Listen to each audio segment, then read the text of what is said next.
All right, Rory, let's check out some of your slalom turns.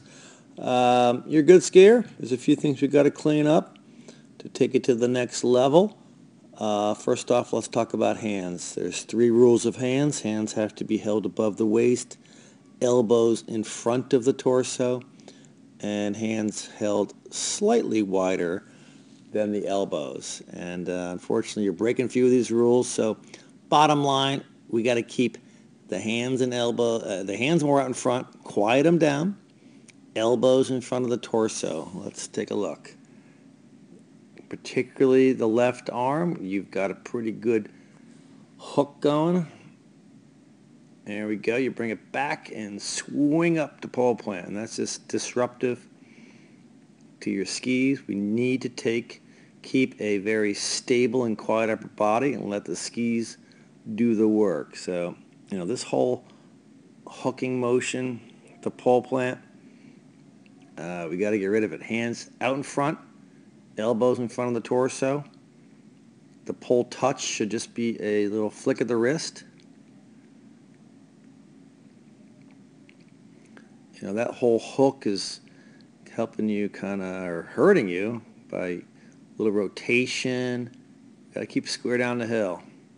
Side view gives us a pretty good look at, how far your hands are really back, and that puts you in the back seat. It looks like you're sitting down. We don't have a lot of ankle flexion there. Elbows are at your sides. It comes up to pole plant like we saw before. But we look here, in the belly of the turn, your hands are, in your pockets. So get them out in front. Here we go again. They're in your pockets. Elbows on the side of your torso. They got to be out here. So only you can do that.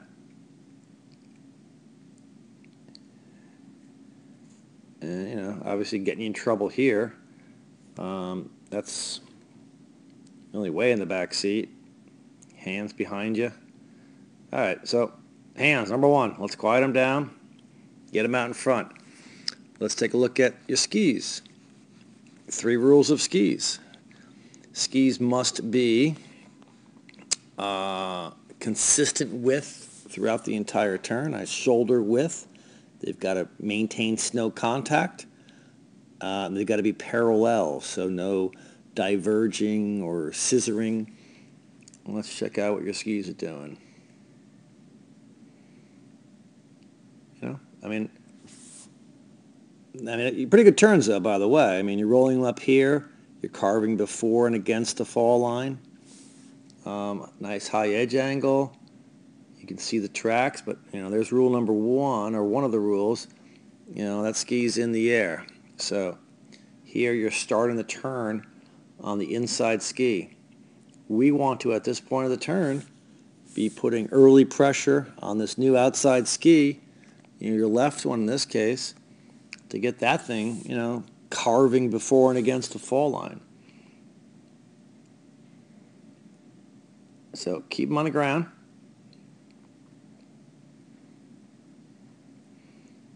Good looking turn there, except the feet got a little narrow, right? We just talked about we need a consistent width. And it started off nice, but as you were finishing the turn into the transition, you brought your skis close together, and then you widened it back out. You can kind of see the tracks. It's hard to see, but the tracks, narrowed as the turn was progressing. And there we go again with, the wheelie, lifting the inside, your new outside ski and starting the turn on the inside one. Got to keep them on the snow. At this point in time, through this transition, you should be transferring weight from your right foot, the old downhill ski, outside ski, to the uphill, new outside, new downhill ski. In this case, from your right foot to your left foot, right there. You should have already moved the weight, rolled them up, and stood on that new outside ski. And it's not on the ground yet. It doesn't get on the ground until your skis are almost in the fall line. And there we're in the air again. So, gotta calm things down, calm the hands down, calm the skis down. If you roll them up, stand on them in the front of the boot with the hands in front of you, let the skis do some work. You make some great turns, we clean up a few more things, and we'll be off to the races.